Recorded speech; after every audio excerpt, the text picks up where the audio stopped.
school, believe it or not, this old broken down man here was a star football player. I was a beast. And he was one of the best high school football players in the state.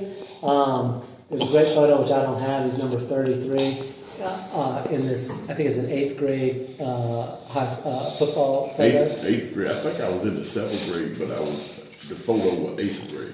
Anybody know who, aside from Sherwood, who the most famous NFL player is who wore 33? I'm just going to guess Spain. No,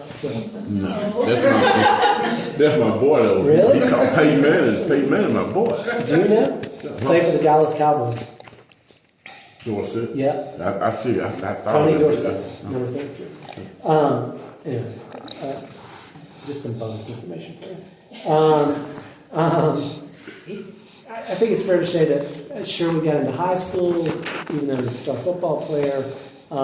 He got involved with the wrong group of folks, including actually one of the members of the family of some of the deceased, and he got into trouble, got convicted of a felony prior to this case, but then by virtue of proximity to where this crime happened, some sort of bad, circumstantial bad luck, and Dr. West, and a jailhouse snitch ended up being indicted for 3 counts of capital murder. In this case, got convicted and sentenced to death. That's it, other than obviously the stuff you all know about his case. So I'm just going to ask you some questions and let you chat. And my feeling is with this small group of people, and they're a great class, if you all have questions in the midst of Sherwood or me, just raise your hand and ask. When in 93, which is when you were arrested, right? You had just turned 25. When you were first arrested, had just turned 24. 24. Yeah. Did you have any idea how much trouble you were in, basically? I mean, did you realize what evidence was against you, what they had put together? Where was your sort of head at? I didn't really think that anything was going to come about this, at least toward me. But it did. Yeah. Having a background of being in trouble. A lot of people started saying stuff like he was a bully. Like I said, I was a big old dude, a young big dude. And all that stuff played a factor. Like I said, I was in and out of juvenile, haven't been to prison before. And so they were focused on me. I was the only one that was in that vicinity that had been in trouble. But actually, I don't think I was. Yeah. But After you got locked up, and this is an issue in Mississippi, depending, and I think it probably was and wasn't in your case, but people get arrested and locked up, and they're without lawyers until they get indicted, and then sometimes really without a lawyer until sort of trial gets scheduled. You were slightly different, but you were locked up for two years, I think, before you went to trial. Mm-hmm. What was you were represented by 2 local lawyers up in North Mississippi, a guy Jack Jones and Susan Brewer. Yeah. How'd you end up with those lawyers, and what did you think of them? How often did you see them during that 2-year period of time? Well, in that period of time, when I first got locked up for the charge, I had a guy out of Memphis called Melvin Turner. He's supposed to have been representing me, and I think he just wanted the publicity because that was a big case. You know what I'm saying? Three people getting murdered and hacked to death, and he just wanted that publicity, I think. Didn't really do much. So once I got extradited from Tennessee, because at the time I was staying in Tennessee, and I got extradited back to DeSoto County. Actually, I was kidnapped. Being honest, I was kidnapped. Memphis turned me loose. They couldn't charge me. They said Mississippi didn't have anything to hold me on, so they couldn't charge me. So they let me go. I'm walking out of the tunnel, what we call a tunnel in Memphis down to 201. I'm walking out of the tunnel. And the sun bright. I've been locked up for some weeks, months. You know, I'm coming out of the tunnel. And shit, I don't think I know. Police is from DeSoto County that got me, man, snatched me and throw some handcuffs on and throw me in the back of the car and mashed that son of a bitch and they took me to Mississippi. For real. One of them was Scotty Woods. I'm not gonna never forget him because I went to school with him. Got me back to Hernando, and my life went downhill from there. How often did you see your lawyers when you got? I never did. I got a chance to see Susan or Jack a few times, but not many times. What was your one thing that you all have to remember is sort of sure you're 24, maybe 25, Yeah, by that point, depending on what time period we're talking about. But what was your assessment of them? Did you think they were working for you, not working for you, some of both? Yeah, actually, I didn't know. I thought they was. Actually, when I went to trial, I thought I was going home. I really did, you know. I thought my lawyer was doing everything they could for me, but they wasn't, you know what I'm saying? Me stupid to the system, you know, stupid to everything as far as dealing with the law. I was geeked up on medication, you know, trying to sleep through this stuff, man, till it's over with. You know,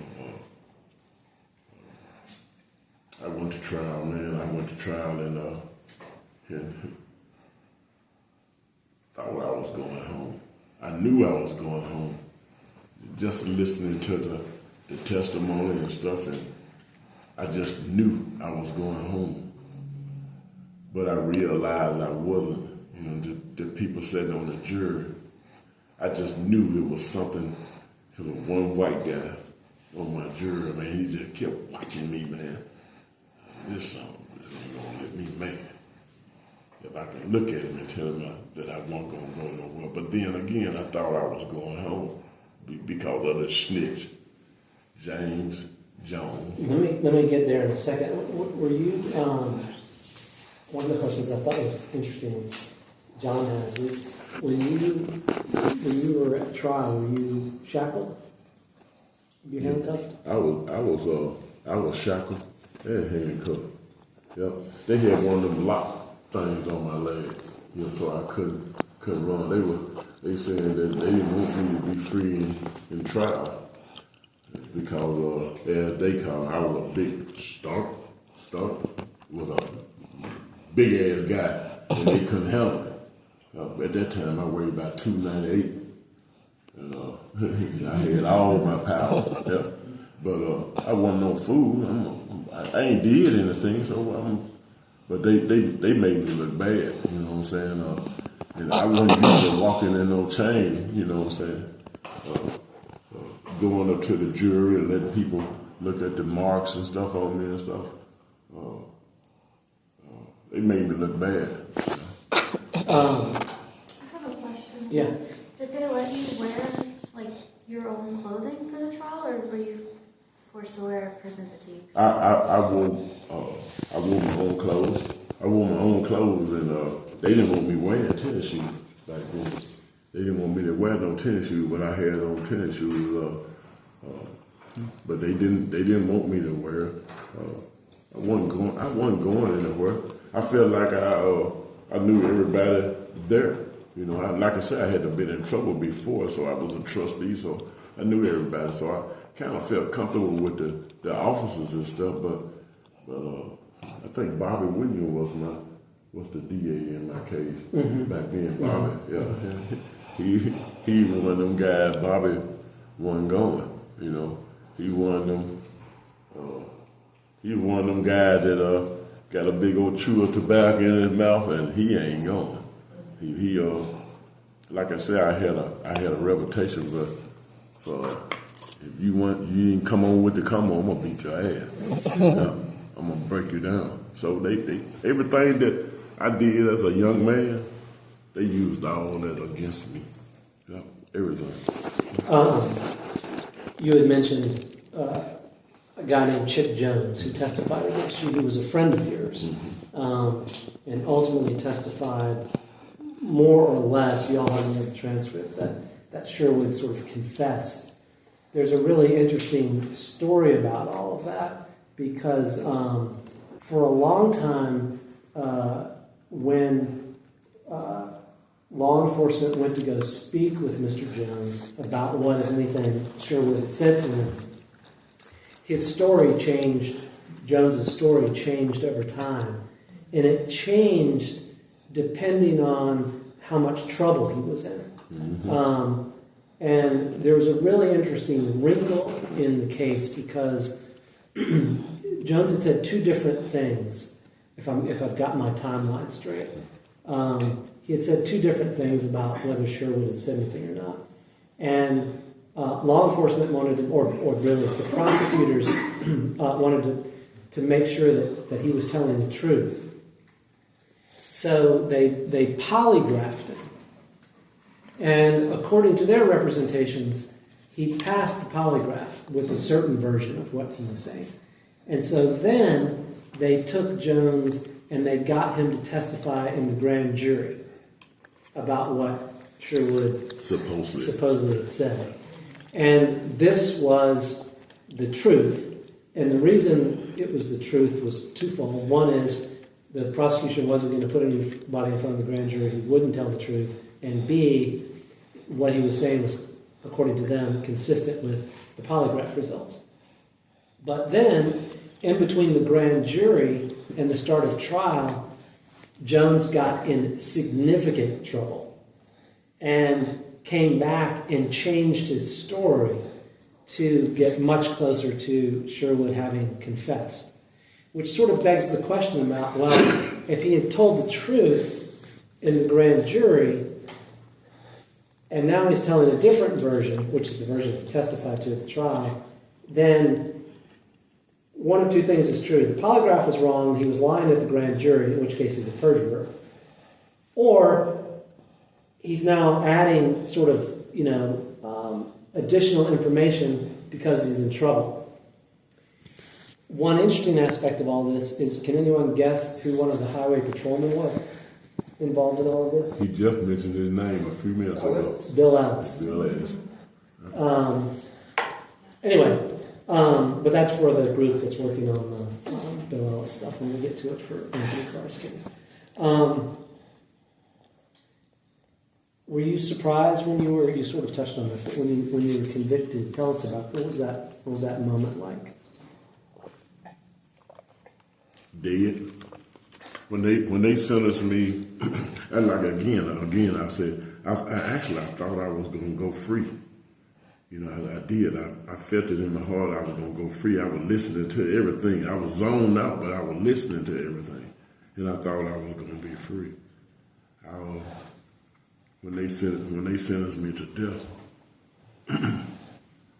my whole world changed. Everything in me, I wasn't gonna break. They wasn't gonna break me. And not even my mom.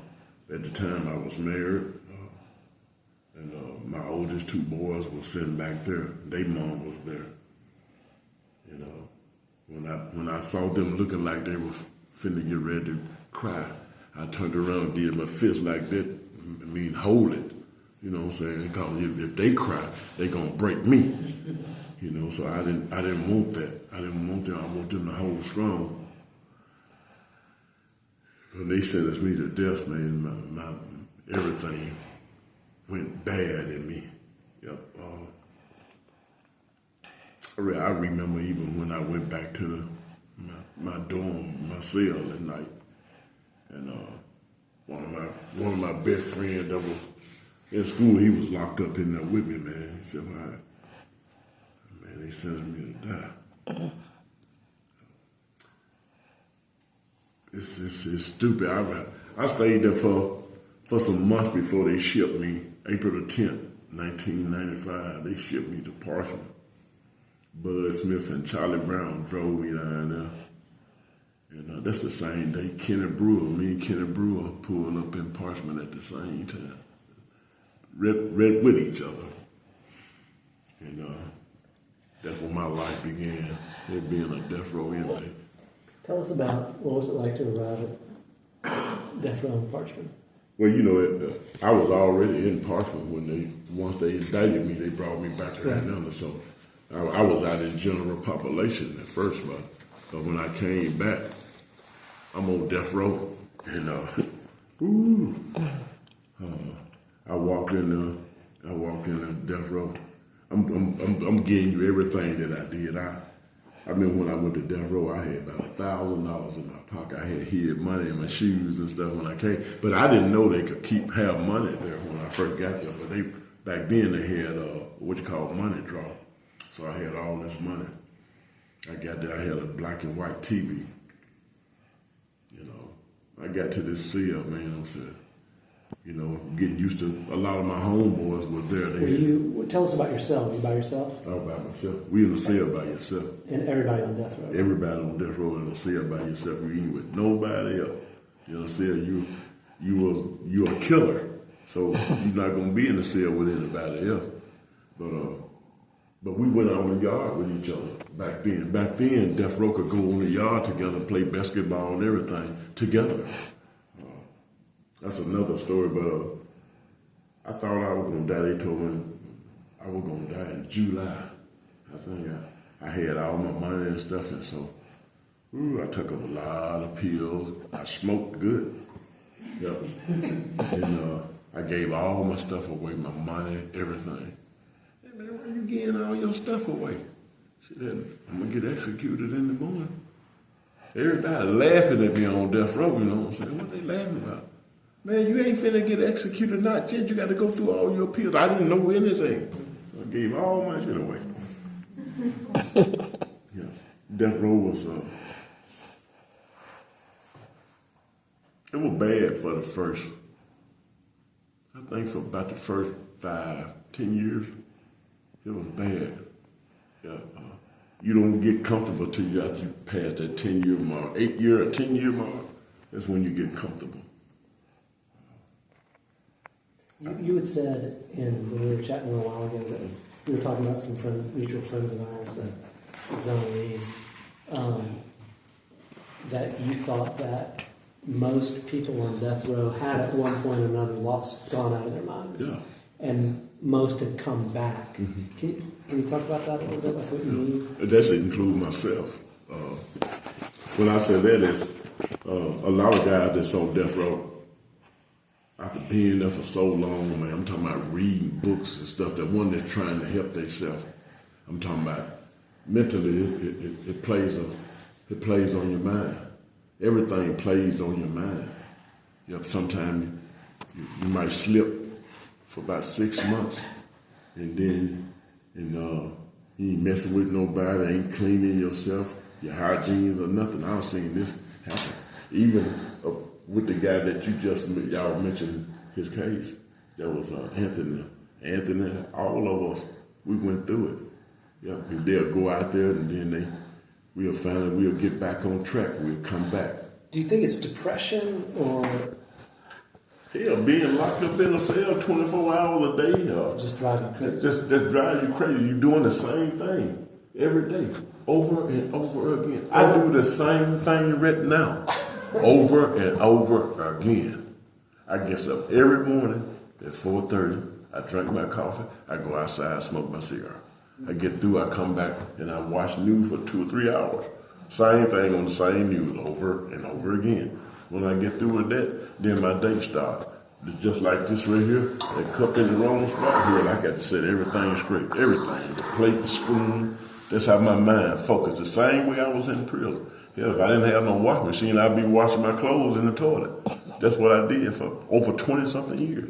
Wash my clothes in the toilet. Same toilet I used, the boo-boo in, pee-pee in, everything. I washed my clothes in the toilet. Yeah, the toilet, my toilet was clean. I know it was clean. So, the water that's in there, I put me a cheese cup off in there, stop it up, dip all the water out of it, cause my toilet's clean, like I said. I put my, we have friends and stuff in the kitchen or something, get some bleach or whatever. Back then they would sell us a washing out. Wash my clothes and then got a string, tied off the sheet, tied against the bar to the window, hang your clothes in here. My clothes were snow white. When they used to come down there to see me, my suit was creased. It's just like it came out of the cleaner. So with everything that I did in prison, I do today. Yeah, I do it all. I just don't eat no noodles and stuff no more. I can't handle the noodles and the summer dogs and the cheese puffs and stuff no more. But everything in my life still does the same thing. Like I said, go ahead. Questions for you?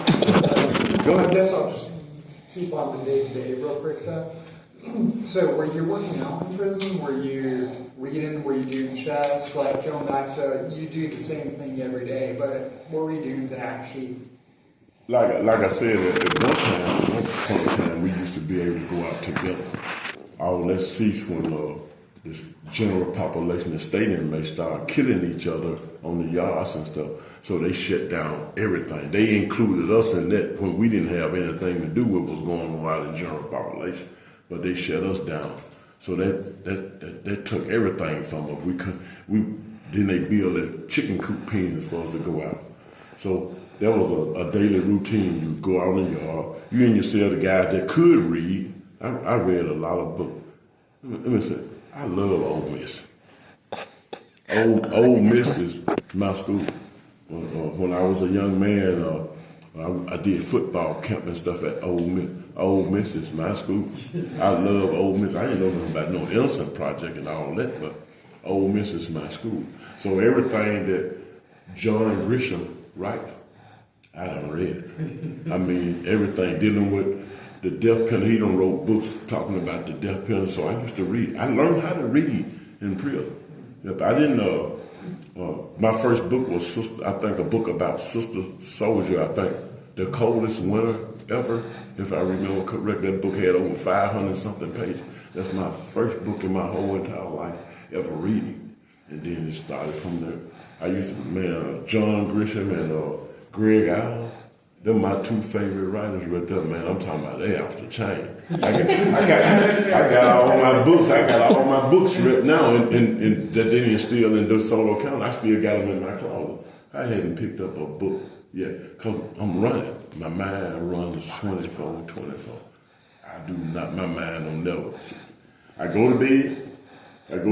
About 9 o'clock, 8 o'clock. I'm up 3 o'clock, 3:30. I'm downstairs. I'm like a routine with the coffee. The same thing every day. Yep. And then I work for myself. And so I'm up all morning. Yep. Until I work, I come home and I clean up. I'm right back in the bed. I do the same thing today, over and over again. Go ahead, question. So you said you had like a TV in your cell with you, so I'm guessing you got to see like the news and stuff. Yep. What's it like just being so isolated and seeing like things change? Like you were in prison when 9/11 happened. Like, what's it like seeing these massive events and massive world-changing things happen, but you're so isolated from them? Man, since you said, I remember that when that happened. We was all sitting there watching. Somebody hollered, "Man, look at these building dudes and them flying the airplanes and stuff."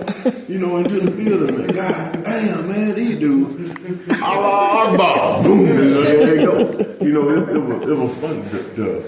The world, I always wanted to keep up with everything that happened in Memphis because we didn't get the Memphis news, so I like to keep up with everything there. Everything I know about is around Tupelo and Columbus because that's the news channel we got. Only one Delta station that we got there. So, Can I tell a funny story in there? good. Somehow, Shirley could either listen to, or it must have been listened to, or watch oral argument from Mississippi Supreme Court. Oh, yeah. Yeah, and so I argued Sherwood's case in Mississippi Supreme Court, and I went down a couple of days later, and I was like, "How was I?" And Sherwood was like, "You're all right." Well, I was ready to come. I was ready to come home. I got this. Couldn't tell them, but they knew. I had my own phone, so I didn't know how to do it. Somebody had to show me how to get on it, but I got on there. I watched it. I watched the whole thing. I wanted to be there myself. You have your phone, you get a chance to meet people all over the world. I done met people all over the world. I done wrote to people all over the world. Some of my best friends stay in London, England, and Paris and stuff like that. Africa. Friends, you know what I'm saying, that I haven't even reached out to since I've been home. They see me, but I don't know they see me. They know that I done got married. I'm with somebody, so they give me my space. Even though they married and stuff, but they got respect for my wife. So, Let me ask you. Keep asking questions, Joel. But you had said one time to me and John that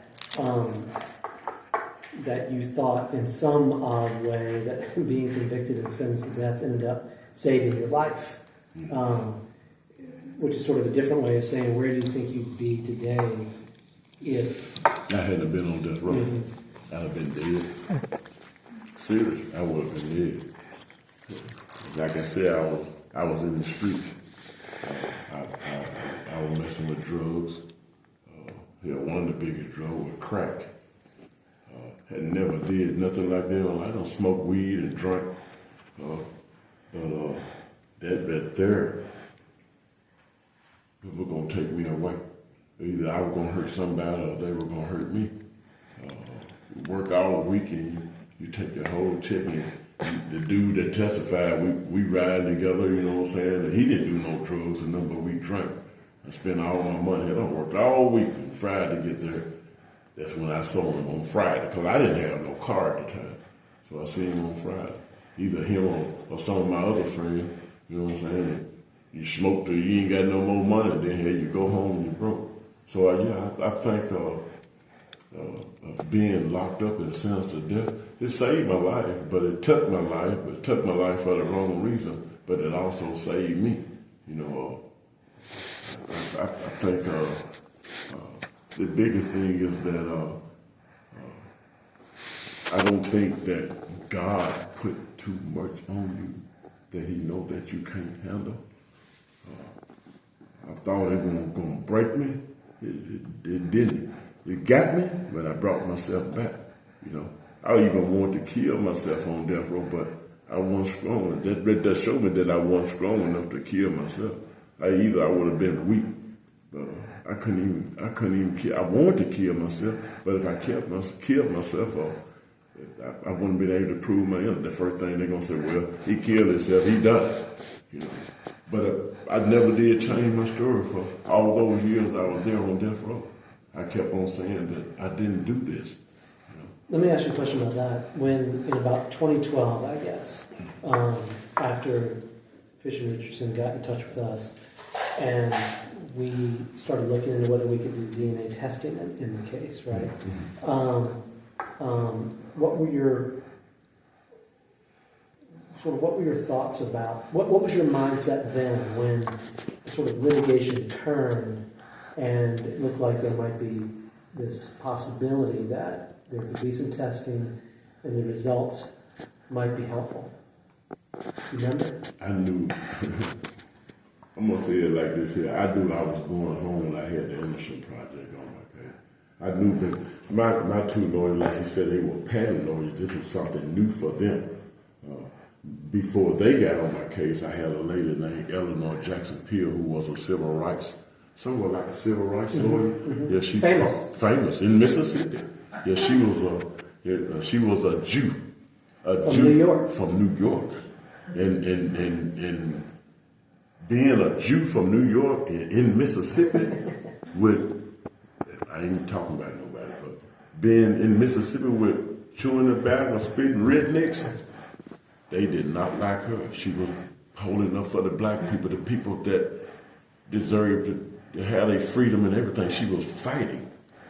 She fought for me until she couldn't fight anymore. She started losing her memory and stuff like that and forgetting a lot of stuff. So I think John and Garland was somewhat working up under her back then. So she asked them to take on my case. They left New York and went to Houston. And when they was in Houston, they kept on working on my case. What was your reaction when you found out they were patent attorneys? And going back to we talked about your earlier connection with your trial attorneys, Yeah, they came and saw you once a month. Did you guys come see you, talk to you more, write to you more? Oh, they was there. Their whole firm was there. Me and my lawyer John and Garland, we got a relationship.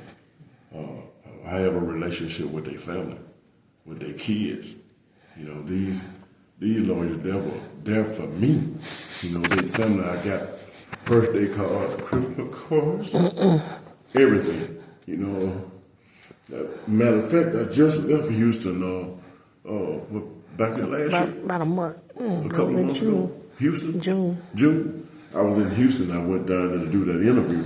And I went to his house and his kids and stuff, man, hugged me and took pictures. You know, these some little babies, man, that grew up with me in my life. I got the best lawyers. But I'm going to flip that thing a little bit. When he came into my life and he came to see me. I just set some shit straight. Him and my lawyers them came, man, and at that time, Will was working with you. Will is a nice guy, good guy. That son, they were hard on me. Him and John, they were hard on me, man, and I almost turned them down and tell them, no, I want them working on my case. What y'all do is a lot. You might not realize, but what y'all do is a lot, and that's what he was trying to get to me. Y'all study, you go to school, you working on people's case. He don't want take on no case, and you know you done did it, and you bullshit, and you got y'all working hard, finding shit, researching stuff. And he scared me with that, you know what I'm saying? And I almost backed away because he pissed me off. He had me mad, you know what I'm saying? So I went back to my cell. And my friend Joseph. I forgot about it. Yeah, you forgot about that. I ain't forgot about it. I don't forget about nothing. Yeah. And I went back and I told Joseph, man, that's something. Man, they trying to look like they trying to turn again. They ain't trying to work for me. And he started laughing. He said, man, that's what they supposed to do. They trying to see if you real about what you saying because they don't want to spend their money, their time, their resources, and you bullshit. So they had to come at you like that, you know. So, it's a weird. Can I just interrupt real fast? It's a weird dynamic. This innocence work is strange because in most cases, you know, garden variety criminal cases, I don't care, you know, whether the client did what they are accused of or not. I mean, I'm hired to defend the case, right? In innocence cases, it's a little odd because, as Sherwood says, you know, you're trying to, you know, you've seen all the applications in our office and all this stuff. You're trying to sort of figure out, you know, which cases are for real. And by that I mean, you know, who in fact is innocent when they say they're innocent, and then which cases for real. Because, you know, there's a lot of cases where people are probably innocent, but we can't do anything with the case. And then the sort of other flip side is, if we do DNA testing, and it comes back, and it includes the person, then whatever other post-conviction issues that they might have, like an ineffective assistance case, right? Good luck, right? Especially a death case. yeah. Right? Because you could still win on an ineffective claim, let's say on death row, but and the Supreme Court justices will tell you, you know, we're not going to concern ourselves with whether someone's truly guilty or innocent. Right? But I guarantee you, if there is a positive DNA result, right, that inculpated somebody, the likelihood of your success on your other, you know, later, you know, petitions. And it also messes up the next person that is innocent in trying to get out because this person done told a lie. I'm not here to judge anybody. The guys that's on death row, a lot of them used to talk about each other, you know, on parts of the death row. You know, all of us was on death row for being accused of killing somebody or something. Baby, woman, man, gay, straight, whatever, black or white. We was there for being accused of killing somebody. So how can you turn around and you a baby killer, man, or try to hurt you because you was accused of killing a baby, or you was accused of raping a young girl, or killing somebody that's white, and you got some white boys that's on death row, and they what they call them, Klan members or whatever, and they want to do something to you, or a white boy that done kill somebody black. You want to do something to him because you black and they done kill somebody black. No, not with me. You know, I can't do that. You know, can't draw me in no shit like that. I'm not me, cause I'm here for the same thing you are here for. You know, but you got a lot of them on death row that did that to each other. I couldn't do it. I can't talk about somebody or judge somebody else. Hell, I got dumped the same way. So I can't do that. It's like I said, I remember I can go down the line. One of the things, one of the guys, there were 3 guys on death row who were the baddest son of bitches there. And I was one of the 3. Yeah, Willie Russell, Jimmy Mack, and myself. We had to lay a name for ourselves, and you had to. I didn't mess with the police. I got a few of them, but mostly other inmates, guys that's on death row. I even got stabbed by Willie Russell. Yeah, he was a guy that went to prison, I think, with 5 years, and he ended up getting ready to get out. He killed a correction officer. And so fucked his whole life up, and he ended up on death row. They overturned his case. They overturned his case before they overturned mine, and he was getting ready to walk out, you know. And then they switched his case back around and put him back on death row. He died on death row.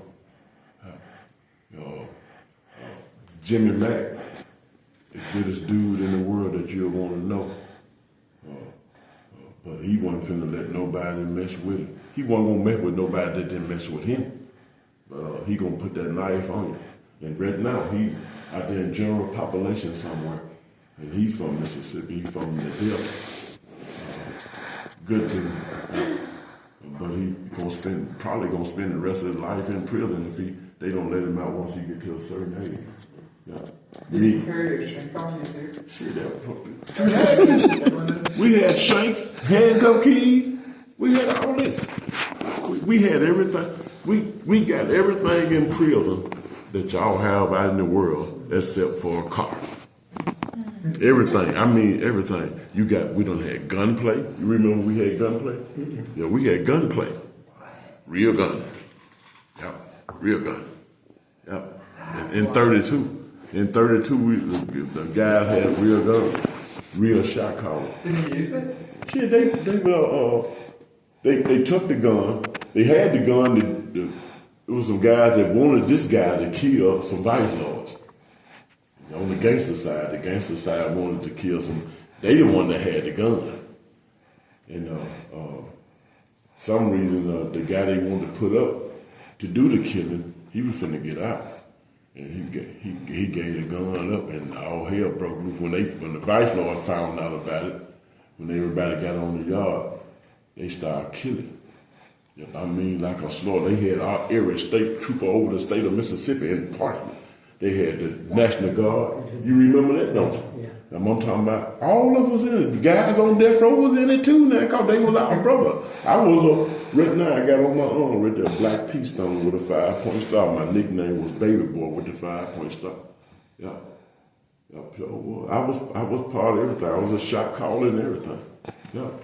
But I couldn't do nothing like that when I'm trying to save my life. I'm trying to save my life. What was it like when you got out? We litigated a case, and Mississippi Supreme Court reversed, and you went back to county jail. County jail. What was your sort of, what were your mind at? See you, Andrew. Thank you. I was actually when they took me back, you know, y'all gonna laugh at me, but when I left Parchment that day, I had a bag of black pepper, and I sprinkled black pepper all around myself. I sprinkled it all down the stairs. Yep, and I sprinkled it all out in front of the 29J building. I sprinkled it all black pepper. And I had the last of the black pepper. I just throw it on the ground and got in the van. Hell, it looked like it took them for hours to get back to DeSoto County. We ain't no more than an hour or something from the prison. Looked like it took forever. When I got there, I ain't never been script search like they script search, you know what I'm saying? So I got back there. I stayed there, I think almost 3 years. 3.5 years. Yeah, about 3 years. Yeah, at the county jail. Because the state said they were going to retry him. No. I think, yeah, he went back to circuit court. Yeah. Yeah, and they were going to retry him on the murders. They didn't want to let me go, even though everything had done been cleared up. They still wanted to test this stuff. Yeah, I think it was really a combination of they realized that their whole case had fallen apart, which for them, I mean, they just sort of had to process that. And unfortunately, Sherwood was locked up the whole time. But see that. But the thing is that you constantly retesting DNA. Yeah, the same. Your crime lab and our crime lab coming back with the same results. So what you keep on testing it for? The thing was that it's like chess moves with somebody's life. They want to keep me in there until I fuck up. That was the point. I get in there and I mess up or do something to the police, then they got me. You know, it was hard being in the county jail. You know,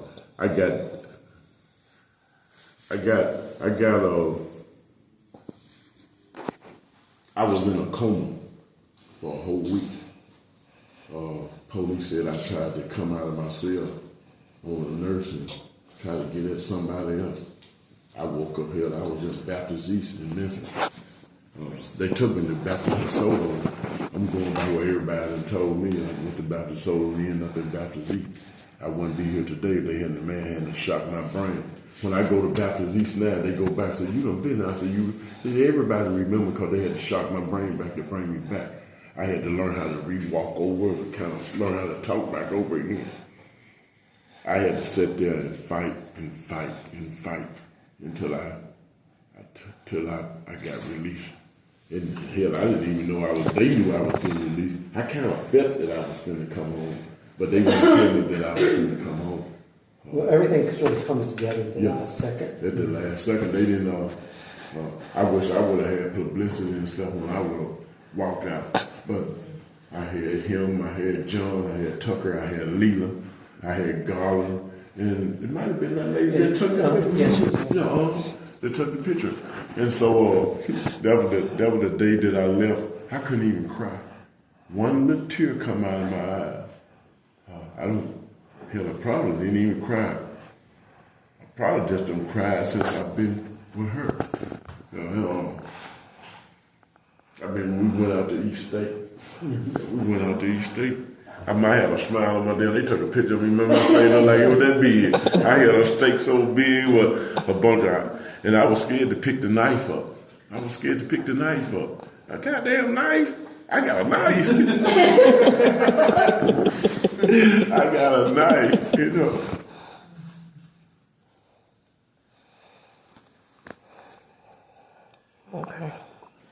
It was Houston's, I think. It was good. I wasn't there because I had to teach You weren't there? Huh? It was just Leela and John and I came up the and next Carl. night. Yeah. I had so many French fries. Is that why you crying, baby? Because you had all them French fries?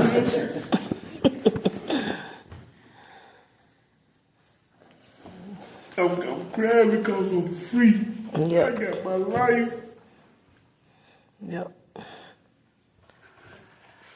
I got my freedom.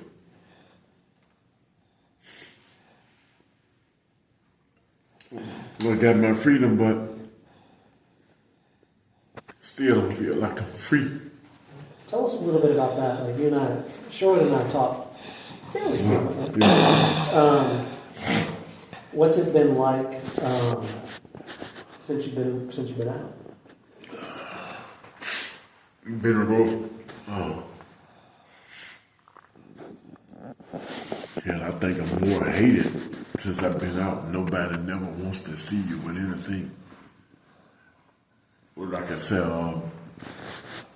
it ain't easy. But like she said, I'm a handful. I am. Being for real, I'm a handful, but I got my freedom, man.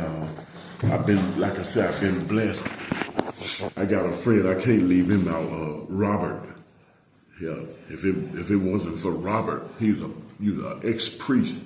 If it hadn't been for him, I wouldn't have had no lawyers. Then I wouldn't have ended up with Tucker now.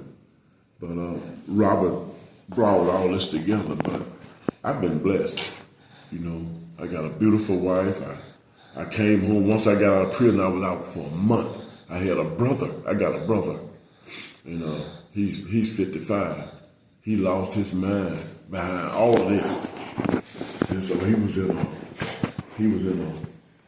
a home down here. He was in Whitfield, and then he was in a home down here in Sharp, not too far from the prison. So he been locked up just as long as I have. Mentally. And I came home. My mom said, "Make sure you take care of your brother." I came home and we got my brother. I brought my brother home. I brought my brother home so I take care of my brother. He was with me before I got with her. But like I said, I've been blessed. I hadn't bought anything. Everything that I have had been given to me. You know, my friend Robert, who's about 80-something years old, he bought me a Grand Marquis white, got it painted for him. I put the 22, got the bump with the televisions and everything.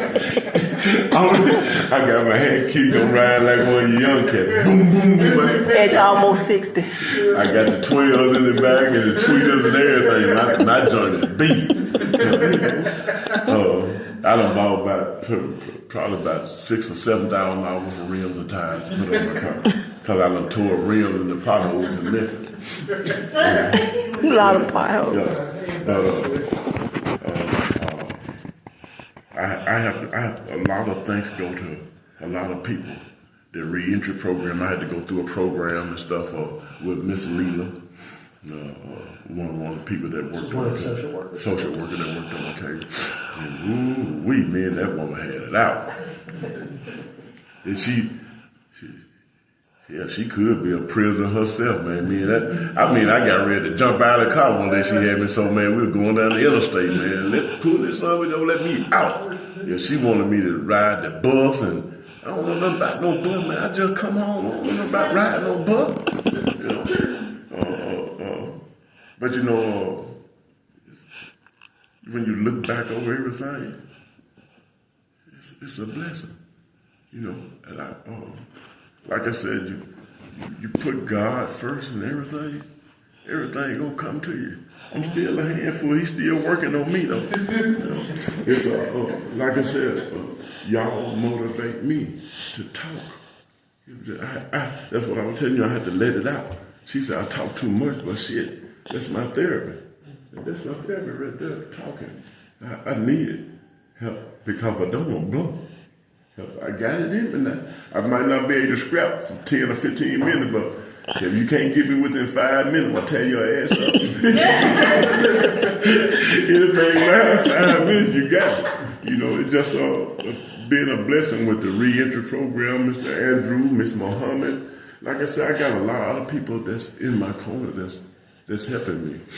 Matter of fact, I got blessed with a truck. About a week and a half ago. Yeah, it might be an older truck, but that baby clean. It's the same color as my car, white. He just saw it and it was given to me. I went to pay for it, but it was given to me.